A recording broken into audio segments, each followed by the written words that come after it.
Hello friends. मेरा नाम पुष्पराज सिंह है। आप देख रहे हैं पुष्पराज एजुकेशनल चैनल। आप हमारे चैनल में आपका हार्दिक स्वागत है। आज का हमारा टॉपिक है भारतीय संविधान सभा।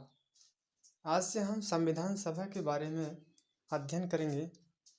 इसके पहले हम समझेंगे कि संविधान होता क्या है, हमें संविधान की ज़रूरत क्यों पड़ी। चलिए हम इस टॉपिक को आगे बढ़ाते हैं। सबसे पहले आप लोग वीडियो को शेयर कीजिए, सब्सक्राइब कीजिए, फिर आप फोकस हो जाइए। तो चलिए, इंडियन कॉन्स्टिट्यूशन यह लैटिन भाषा का शब्द है जिसका आशय है महत्वपूर्ण विधि। संविधान वह बुनियादी नियमों का संग्रह है जिसके अनुसार किसी देश के शासन का संचालन होता है। ऐसे समझिए कि यदि किसी व्यक्ति को उसमें वर्क करना है तो अपनी मेंबरशिप बनाना पड़ता है, और मेंबरशिप हर एक व्यक्तियों से मिलकर बनता है। उसी प्रकार हमारा संविधान ऐसी संविधान है जिसे हमें अपने वर्ग को, अपने काम को करने के लिए हम एक नियम, एक दायरे में रहकर कर सकते हैं। वही संविधान ने हमें दिया है नियमों को फॉलो करने के लिए। इसी प्रकार एक बड़े समुदाय जैसे भारत हो गया, भारत को चलाने के लिए उन नियमों की आवश्यकता होती है जिसे हर एक जाति, वर्ग, समुदाय को एक नियमों के आधार पर चलना पड़ता है, जिससे हमारा संविधान एक अधिकार प्रदान करता है कि व्यक्ति और नागरिक और सरकार किस के जरिए अपना वर्क करेंगे कि किसी को हानि ना हो, वे अपने वर्क को आसानी पूर्वक स्वतंत्रता से अपने वर्क को करते रहें। चलिए इसका संविधान की ऐतिहासिक पृष्ठभूमि समझते हैं।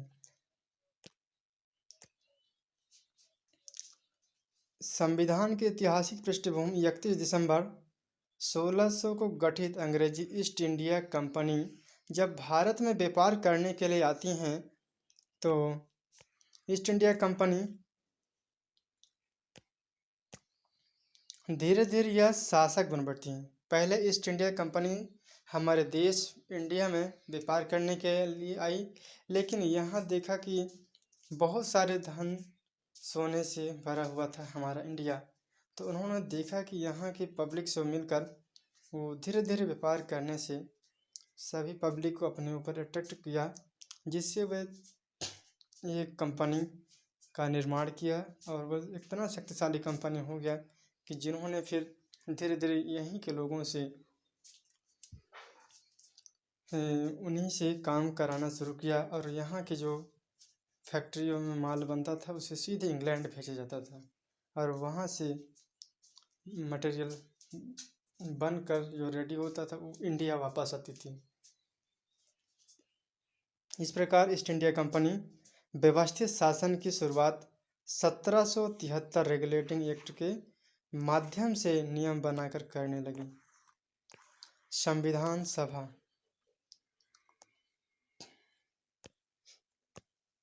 संविधान सभा कैबिनेट मिशन 1946 के अंतर्गत एक संविधान निर्मात्री सभा के गठन का प्रावधान किया गया।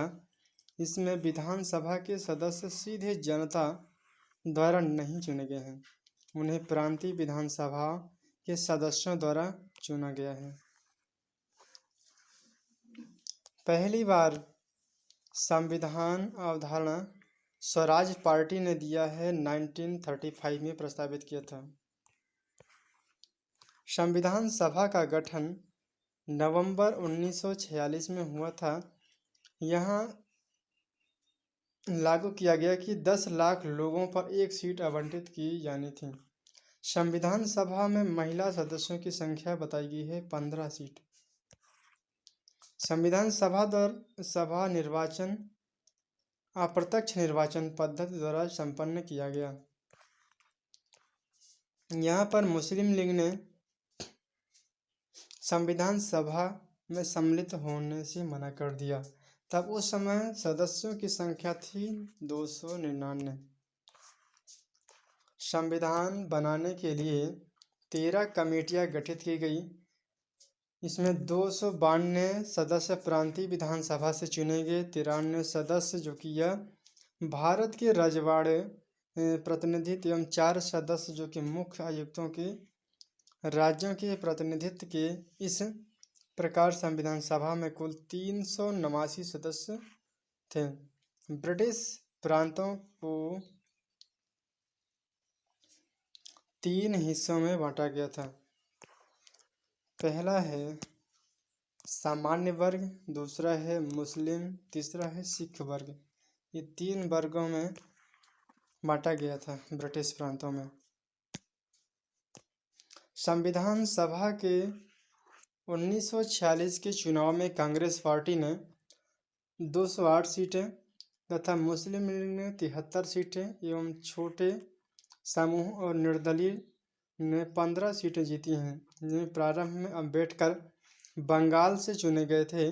बाद में सीटों के बंटवारे के बाद यह पूर्वी पाकिस्तान चली जाती है, इसीलिए अम्बेडकर जी को बम्बई से चुनकर आना पड़ा था। महात्मा गांधी व मोहम्मद अली जिन्ना जो कि संविधान सभा के लिए नहीं चुने गए थे।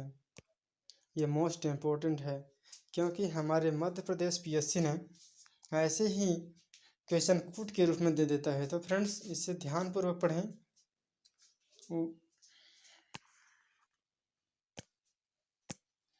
संविधान सभा की बैठक, इनकी पहली बैठक 9 दिसंबर 1946 को हुई, जिसमें से सदस्यों की संख्या 207 थी। मुस्लिम लीग ने बहिष्कार कर दिया, पहली बैठक में उन्होंने शामिल ही नहीं हुआ और पाकिस्तान की अलग मांग की उन्होंने मुद्दा रखा हुआ था। दूसरी बैठक होती है इसमें 11 दिसंबर 1946 को, जिसमें अधिकतर शामिल होने से मना कर दिया था। पहले दिन की बैठक में वरिष्ठ सदस्य थे डॉक्टर सच्चिदानंद सिन्हा को कार्यकारी अध्यक्ष के रूप में चुना गया था। 2 सितंबर 1946 को अंतरिम सरकार का गठन किया गया, लेकिन 15 अगस्त 1947 को अस्तित्व में आ जाती हैं। 11 दिसंबर 1946 को डॉक्टर राजेंद्र प्रसाद जी को संविधान सभा के अस्थायी अध्यक्ष के रूप में चुना जाता है। संविधान सभा की कार्यवाही मुख्यतः यह 13 दिसंबर 1946 को जवाहरलाल नेहरू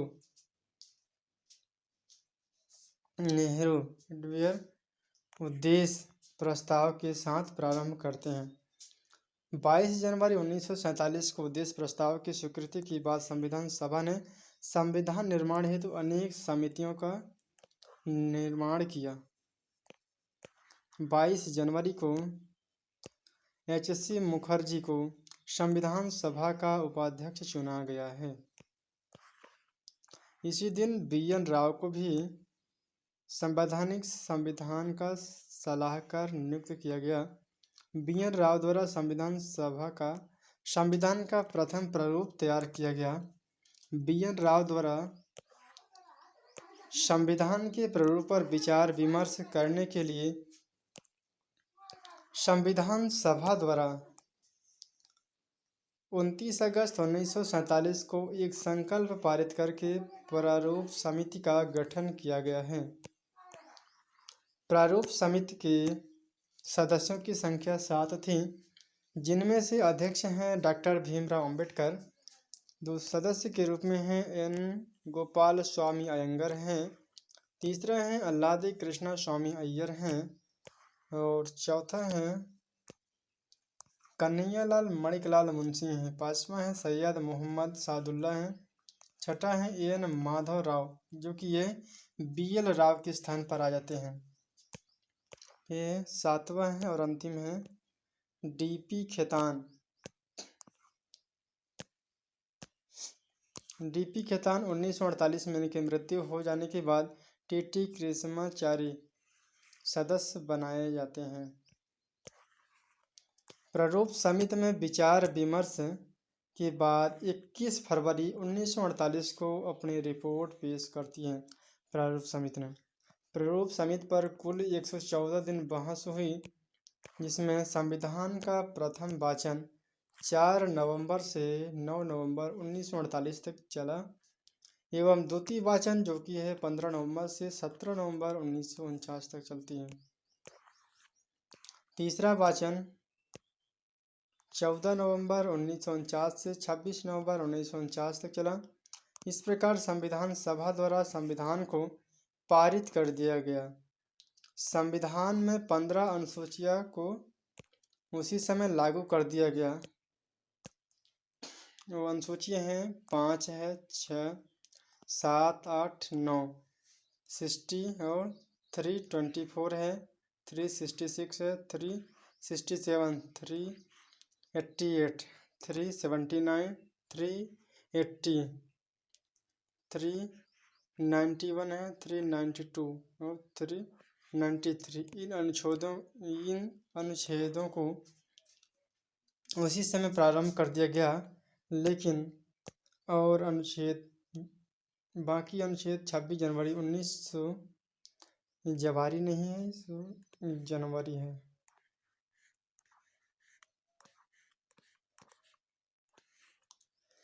उन्नीस 1950 को लागू किया गया। अंतिम बैठक जो कि 24 जनवरी 1950 को हुई। संविधान सभा के सदस्यों द्वारा संविधान पर 284 सदस्यों ने संविधान पर हस्ताक्षर किया। 24 जनवरी 1950 को डॉक्टर राजेंद्र प्रसाद जी को भारत के प्रथम राष्ट्रपति के रूप में चुना जाता है। संविधान निर्माण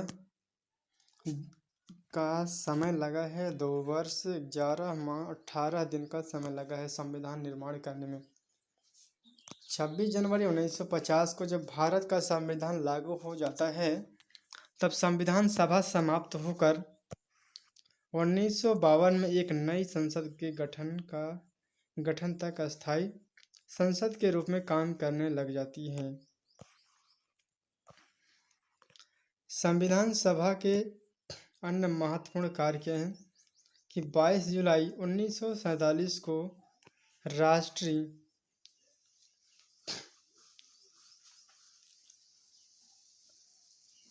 गीत को अपनाया गया है। राष्ट्रीय गीत को अपनाया गया है। और 24 जनवरी 1950 को राष्ट्रगान जन गण मन अपनाया गया है।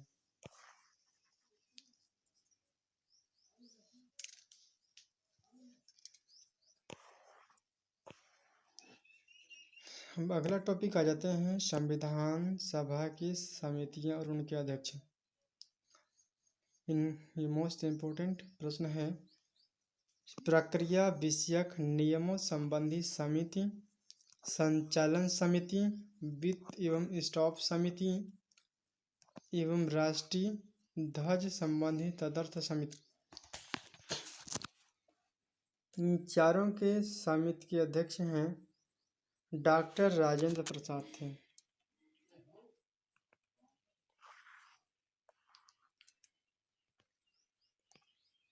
संघीय शक्ति संबंधी समिति है, संघीय संविधान समिति है, राज्यों संबंधी समिति है।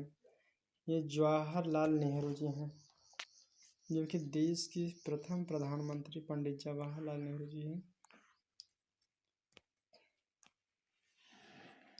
अप्रत्यक्ष पत्र संबंधी आलादी कृष्ण स्वामी अय्यर हैं। आवास समिति के अध्यक्ष हैं बी पट्टाभी सीतारमैया हैं। कार्य संचालन संबंधी समिति के हैं के मुंशी हैं। संविधान सभा की कार्यकारिणी संबंधी समिति JB मामलंकर हैं।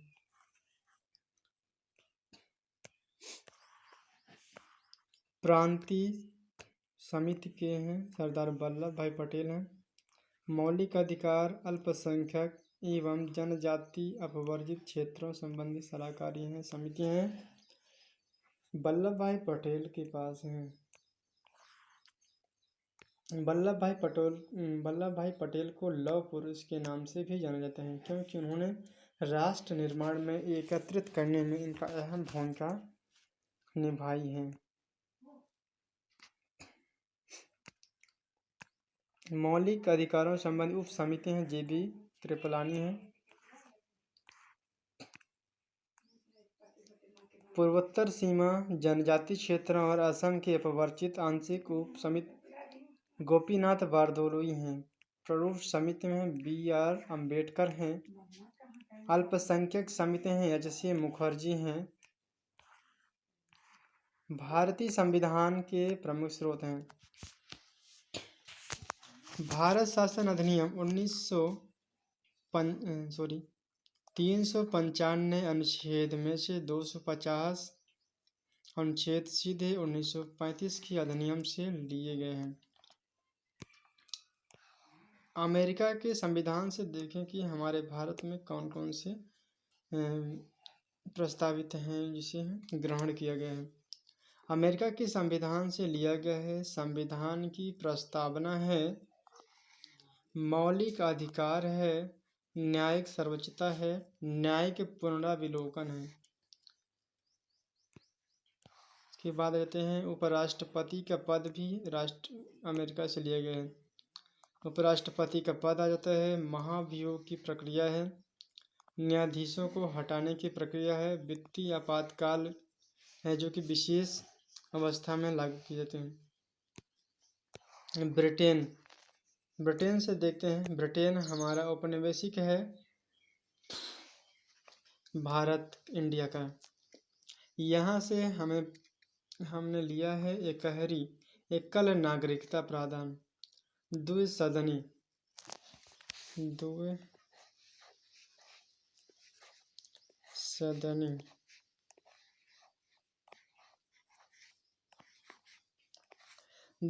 व्यवस्था लिया गया है। विधि का शासन लिया गया है। कानून निर्माण की प्रक्रिया है। संसदीय शासन प्रणाली को अपनाया गया है। यहीं से राष्ट्रपति पद की औपचारिक स्थिति है। मंत्रिमंडलीय शासन है। मंत्री परिषद का सामूहिक उत्तरदायित्व है। नियंत्रक एवं महालेखा परीक्षक पद है। सांसदों एवं विधायकों के विशेषाधिकार हैं। राष्ट्रपति की क्षमादान शक्ति यहीं से लिया गया है। अगला है कनाडा। कनाडा के संविधान से लिया गया है संघीय शासन व्यवस्था के प्रावधान, अवशिष्ट शक्तियां जो कि केंद्र के पास है। राष्ट्रपति को सर्वोच्च न्यायालय से परामर्श प्राप्त करना है। केंद्र सरकार द्वारा राज्यों में राज्यपाल की नियुक्ति, ये सारी कनाडा के संविधान से ग्रहण किया गया है। अब देखते हैं कि आयरलैंड के संविधान से कौन कौन से लिए गए हैं। यहाँ से लिया गया है नीति निर्देशक सिद्धांत, राष्ट्रपति के निर्वाचक मंडल की व्यवस्था, राष्ट्रपति द्वारा राज्यसभा में साहित्य है, कला है, विज्ञान तथा समाज सेवा इत्यादि के क्षेत्र में ख्याति प्राप्त 12 व्यक्तियों को मनोनयन किया गया है। 5वां है ऑस्ट्रेलिया के संविधान से समवर्ती सूची को लिया गया है। प्रस्तावना में भाषा है उसे प्राप्त किए गए। संसद के दोनों सदनों की संयुक्त बैठक का प्रावधान है।